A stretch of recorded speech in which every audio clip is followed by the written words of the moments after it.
Welcome to Between Two Chairs, Demystifying Commercial Real Estate, the podcast that brings you the latest insights and trends on the South Florida commercial real estate market, with your hosts, Fernando Arencibia Jr. and Jennifer Woolman. In each episode, we dive into the world of commercial real estate and break down complex concepts to make them accessible for everyone. Whether you're a real estate professional, a curious investor, or just interested in the South Florida market in general, Between Two Chairs is the podcast for you. So pull up a chair and join us.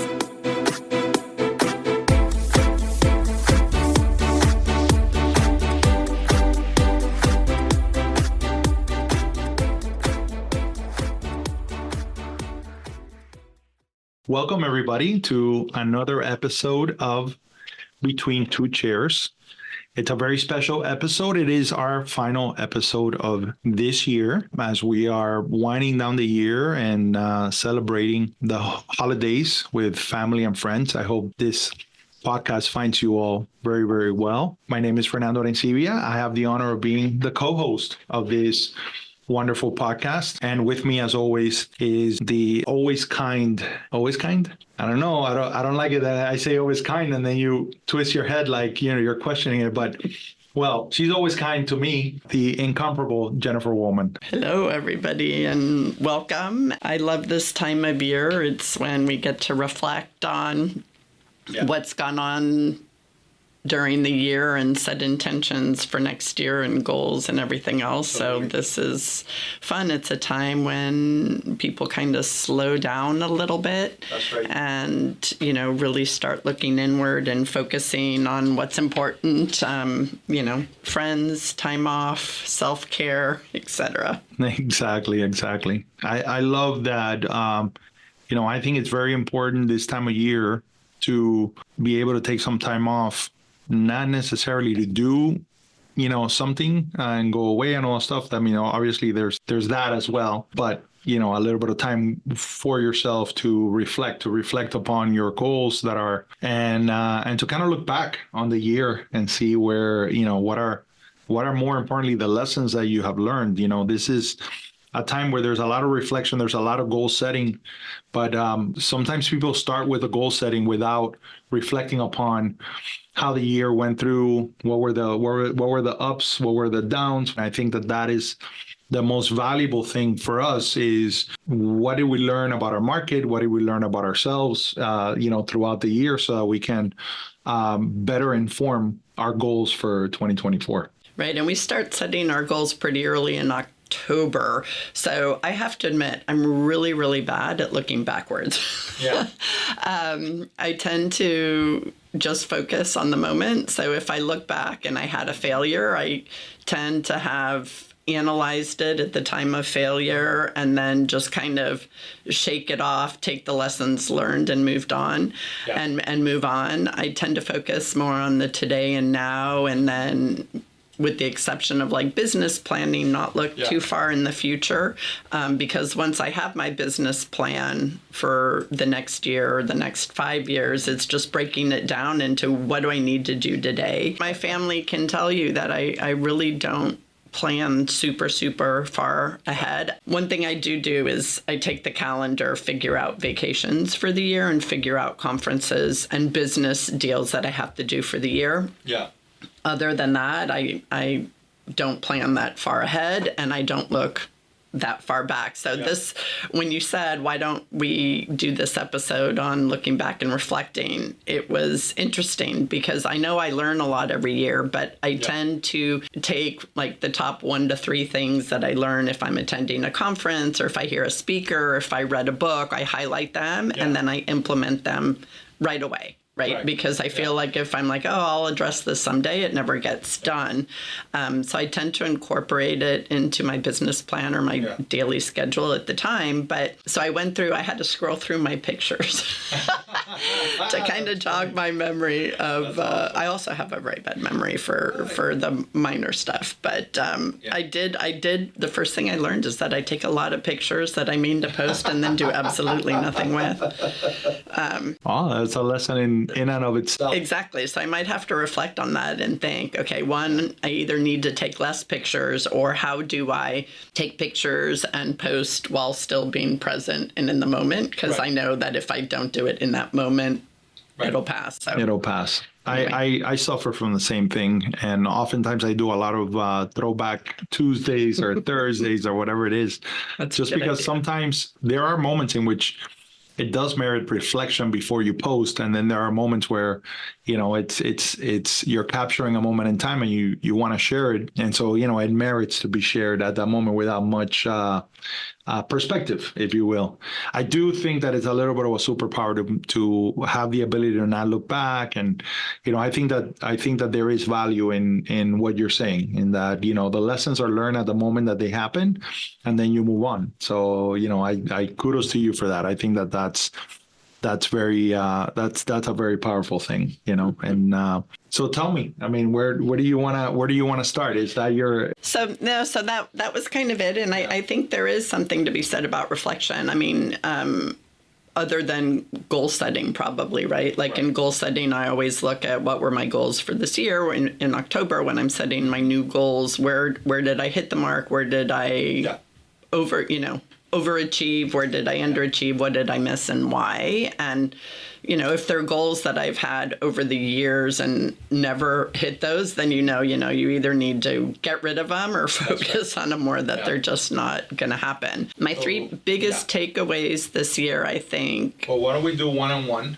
Okay. And then that way we can go through. So what is your first takeaway of the year? So my first one is patience when you're tackling something new, right? Be patient with yourself, be patient with the people around you, be patient with the process, trust the process. Yeah. If you've outlined it well, you've thought it through, it's going to happen. It's kind of the, Darren Hardy's compound effect theory. And that's hard, right? Because if you're excited about something and you've done something new and it's your goal to get from X to Y by a certain time, you can get impatient and you can cut corners or get frustrated. And I think that once you allow frustration and impatience to kick in, that you're more likely to fail, because then you stop doing the items that you had planned to do to move it forward.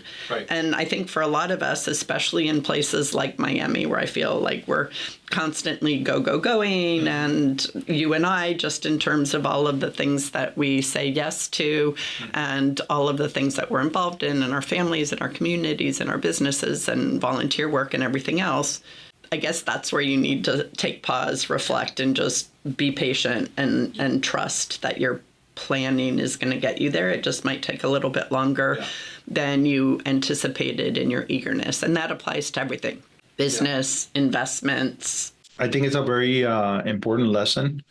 You say something that's, when you're impatient, that's where you fail, or you could lead to failure. I think it's more about you're likely to make a mistake out of being impatient than the other way around. Obviously, there is a time to act. And I think action with the right intent and the right level of work is always rewarded. But there is a place, for patience to be in the mix. And, I think when we work with a lot of agents that are transitioning into commercial or new into the business, and, when I look at the elements of success, and if you look at it as if it was a recipe that you're baking, the most difficult one is timing. It's giving it time and having the patience to wait, because the end result is going to be much better, and kind of letting things play out. I think that's an important component. For me, one of the lessons that I learned this year has to do with the market that we are in. It's just the incredible resiliency of the South Florida, commercial real estate market and real estate market as a whole. Even as we go through all of the things that we mentioned in a prior episode that have been quite influential in our marketplace, like high interest rates and, inflationary forces that are affecting, commercial real estate. The fact that we're in a market that feels very much like the entire world has discovered it, and that there is a lot of headwinds for our marketplace, just because of not only the demographic shifts that we're seeing, but more importantly, the number of companies that are moving into Miami, both nationally and internationally. When I look specifically at the office sector and we see how well office is performing in South Florida, specifically in Miami, compared to the rest of the nation, and it is, quite a significant and shocking difference, that's something that it's going to be a very important thing to monitor, because for a long time, we can always kind of predict the cycles of the real estate and the economy in South Florida. And everybody would always say that we are a boom and bust city, right? That we would go through these ebbs and flows. I think that before the pandemic, that was getting reshifted, right? The cycles were changing. And like everything else that the pandemic did, it accelerated this trend. We're starting to reevaluate what really is the cycles of our local economy. And so, I think that there's a lot of powerful lessons there. The other thing I will say is that there are lessons from the feeder markets in which we're getting this influx and how they are suffering because of decisions that they have made in their marketplace that I think are equally important lessons for this year, so that we don't replicate those issues as we deal with everything that comes with a city that is growing by leaps and bounds. Right. And I want to make it clear. I mean, everything's not all unicorns and rosy in Miami and South Florida. Our market has definitely been more resilient than others, but our deal volume and number of transactions and dollar volume and everything is significantly off. But to your point, we've been more resilient. And I think that brings up another thing that I thought about as I was trying to reflect on what I learned. And I guess it's more not so much a learning, but an observation. When COVID hit, everyone was like, real estate's going to die. Nobody's going to move. It's going to crash. And it did the opposite, right? It took off everywhere. I don't care where you were from. I mean, real estate took off. People were moving. To your point, the shifts that were happened a lot faster and a much larger scale. So it was way more noticeable than the little compound effect changes that aren't as noticeable. And the other thing that made me think of, and then this year, everything's going to collapse. We had 3 bank failures. Again, the Armageddon kind of scenario. Yeah. And I think the lesson there is, regardless of what the news says and the media says, just keep your head down, do what you're going to do, because those are things that, whether they happen or not, you can't affect them. Nothing you're going to do is going to change the headlines. That's right. But people are always investing. Yeah. What is a negative for some is a positive for others. People always need a place to live. People always need a place to buy stuff from. So again, in terms of the headlines and everything, just kind of tune out the overall noise. And because the predictions for both COVID and for total real estate collapse that has been, pretty much touted since 2020 hasn't happened. It's really interesting because you and I, as we have been recording these podcasts, we never tell each other what we're thinking. We never share a stat. We never, we try to keep it as fresh as possible. It's just so interesting to me that in a big way, your second lesson is a lot to do with my second lesson. So when I was processing this, my first one was about resiliency, but my second one was about perspective. And I find it interesting that sometimes the way that the news is reporting what is happening in an economy, the reporting of the news moves the needle more than the economic conditions that are, sometimes behind that. So a big lesson that I learned this year was about the power of perception, is understanding that our job is not necessarily to convince someone that their perception is wrong or that they're seeing the market in the wrong way. I think the other way around is that our job is to find when there are differences between perception and reality and find the opportunity that lies in between that chasm, right? Because, it's like, that Warren Buffett letter, right at the start of the Great Recession, he talks about you invest when other people are afraid and you hold back when everybody is, superly bullish. I am more and more have realized that, there's more value in managing perception and there's more value in looking for how the market sees things versus how the market really is, or how the media is presenting it and how that's affecting the mindset of people that are playing within the market, and then finding where is the opportunity in between those two things. That's something that is going to serve anybody who does that forever, whether you're an investor, a broker, or just a participant in the market from time to time. It's also about life, right? Life is about, you talk about basics, and I think that that's a very important thing. A lot of times people overvalue or undervalue what they have lost or gained, and they don't see the perspective of really what has happened. And of keeping it simple and basic. And I think it's funny that you said that, because again, I swear, people, we don't discuss anything other than the title or the topic, and we don't even discuss what we're going to say. We just say the topic, or if it's an asset class, the asset class, and then that's it. But talking about keeping it basic, one of the other things that I learned, and I guess it's not really learned, it's like was reminded of again, was Delee Becker and her cowgirl math and investing on the edge of scary. Right. Very, very simple concepts, right? You can have all of these spreadsheets and fancy, IRRs and cap rate calculations and cash on cash and all these different types of calculations. And her cowgirl math is like, it's really not all that complicated. Right. Exactly. And that's a reminder, that was a reminder too. And I love that. I got that from her during the Women's Investing in Real Estate Summit that took place earlier in 2023. And it was awesome because I kept going back to that throughout the year. And then, so for anyone who's interested, the next Women's Investing in Real Estate Summit is March 14th and 15th in South Florida. In 2024 in South Florida, we'll include a link. It's awesome. You learn a lot. You get a ton of information. I mean, that was just one of the many things that I got out of that conference. But did you already give us your second thing, which was the perception? Okay. So what was your third? My third, again, was more of a reminder, and it felt particularly important this year, given the fact that we started a company, and you and I, and we started a podcast, and we love what we do, and I can get totally absorbed in it and work on it 24/7. But my husband retired last year, and so the reminder was that. And I can't remember the name of the speaker that spoke at Florida Realtors, who said that, make sure that your family gets the best of you and not what's left of you.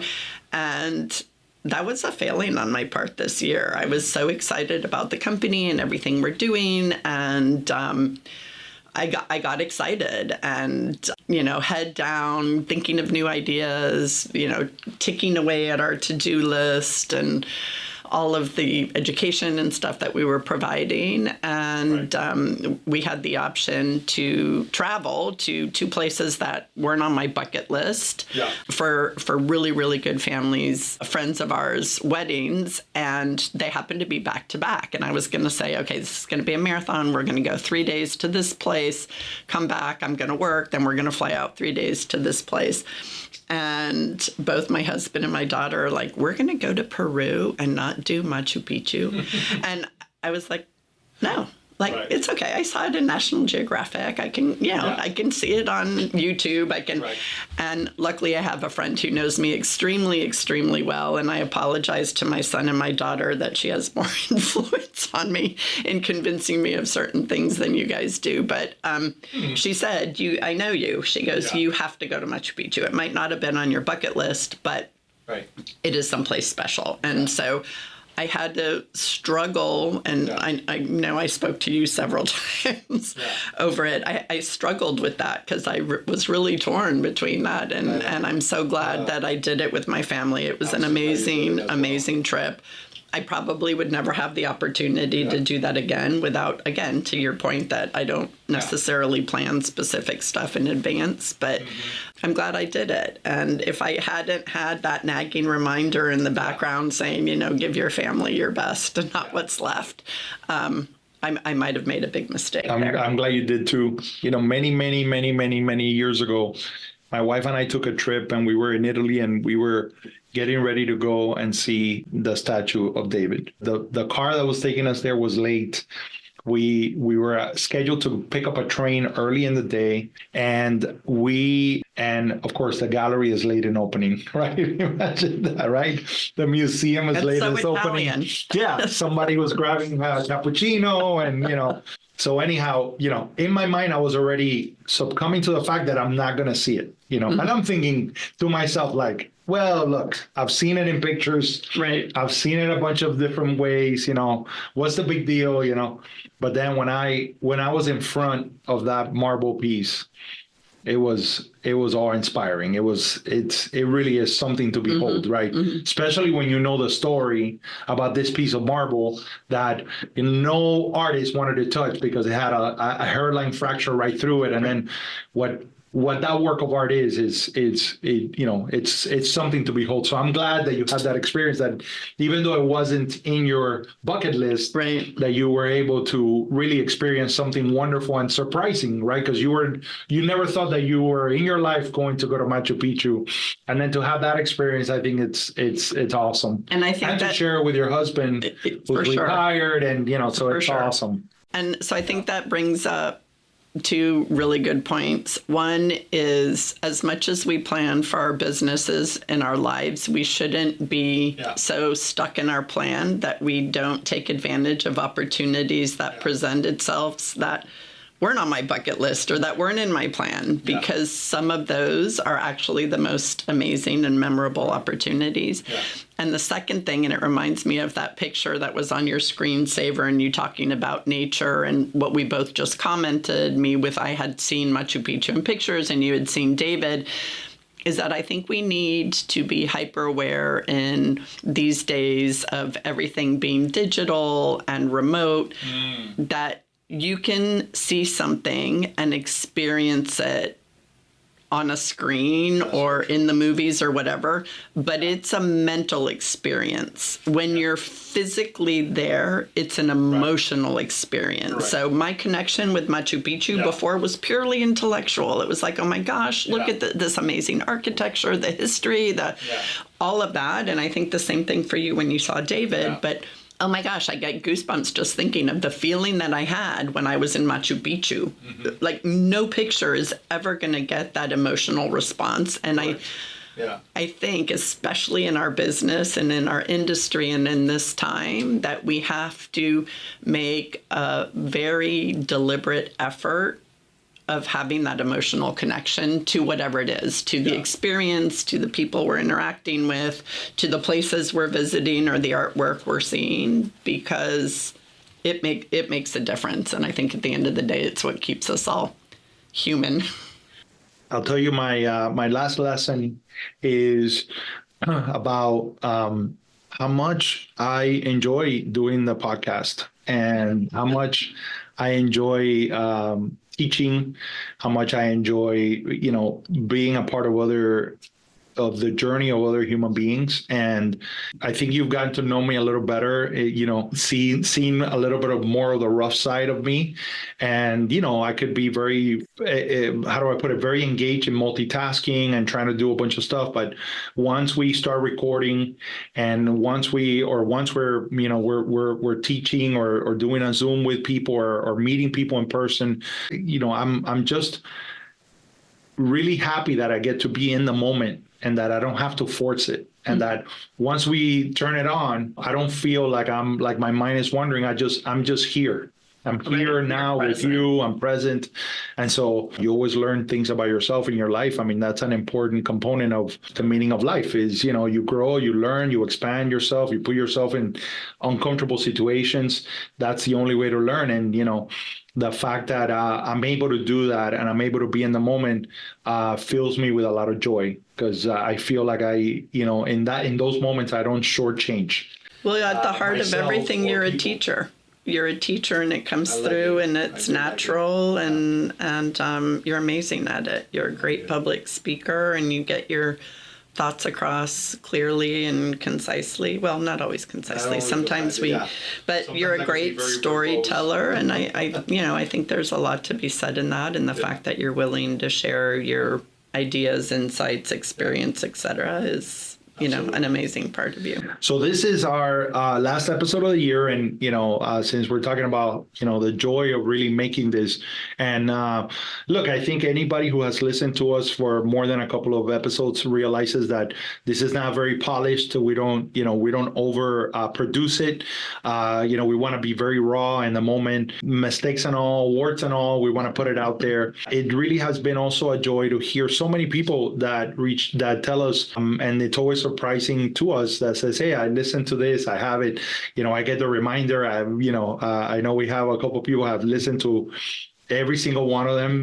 Shout out to Vivian Macias. Thank you for that. God bless you. We really appreciate being a part of that and you being a part of this journey. But so one of the things that we want to do is we would love to get from anyone who's listening out there ideas for topics that you want us to cover, next year. The name of the podcast is Between Two Chairs, Demystifying Commercial Real Estate. And, we're trying to transverse this balance of we want to talk about our market and we also want to talk about larger ideas within commercial real estate and breaking it down in a manner can be absorbed by all. We believe that everybody should have the opportunity and the information that they need in order to invest in commercial real estate. We see incredible value in that. So we would love to hear from you of, any ideas, any thoughts, any topics that you want us to cover. And we also wanted to do a fun giveaway as a result of that. So we're going to put it out all over social media, but what we would like is for you to send us a topic in our social media sites, whether it's LinkedIn or in Facebook, Instagram, et cetera. Share your ideas with us. Put hashtag B2C.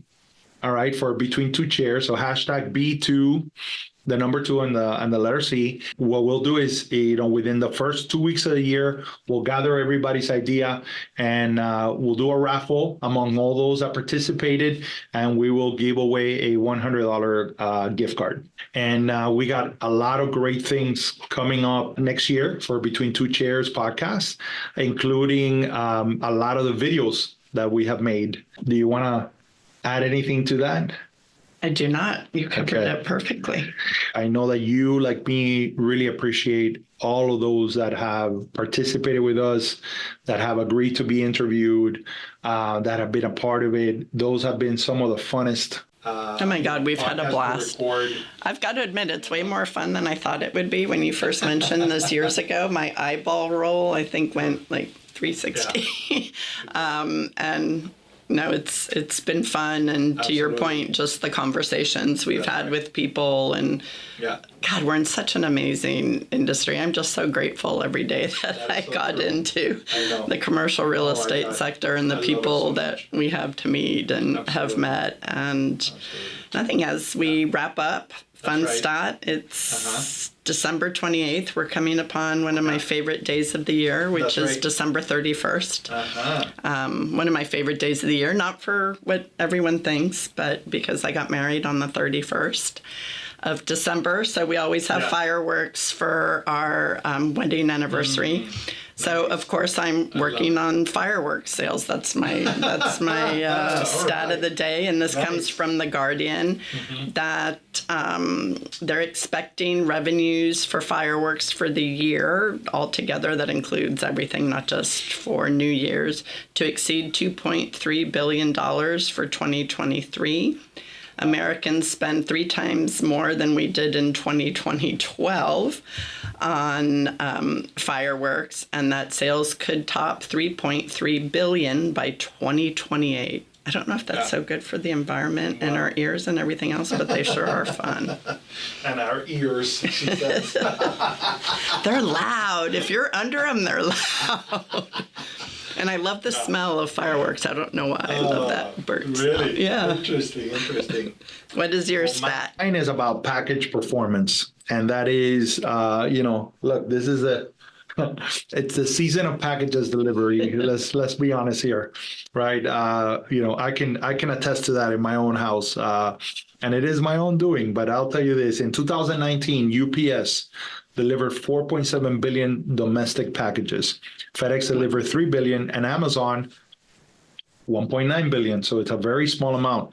Look at the shift that has happened over the last few years. Last year, UPS delivered 5.3 billion, Amazon 5.2 billion packages, and FedEx 3.3 billion. The idea is that this year, the expectation is that Amazon is going to out-deliver both UPS and FedEx. So the volume is expected to be over 6 billion packages delivered by the end of this year. God, Americans keep shopping. They keep shopping. I know. Keep shopping. I think my husband's contributed a lot to that because since he retired, we're getting way more Amazon packages as he works on all of his projects. You know what I find interesting? The last sentence in this stat is that the United States Postal Service remains the largest parcel provider for Amazon. So. Yeah, well, and I totally believe that because I have seen them delivering on Sundays. I'm like, since when did the U.S. Postal Service deliver Sundays? That's it was always, through wind, sleet, and hail, but never on a Sunday. And now Amazon's got them delivering 24/7. That's right. Exactly right. Well, thank you for joining us, everybody. We appreciate each and every one of you. Have a wonderful rest of 2023, and we're looking forward to all that you're going to accomplish in 2024. Until next year. Well, until next year, I just wanted to say, because it is a season of giving, but it's also a season of gratitude, I want to give a shout out to our trusty office leader and really, Finder podcast.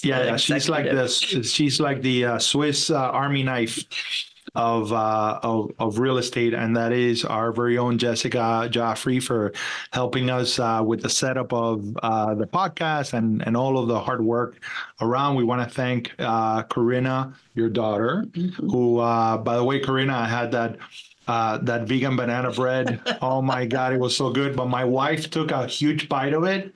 So if you could make some more, I would really appreciate it. I thought I was more worried about your mom taking a bite of it, but it was my wife who took a big chunk yesterday.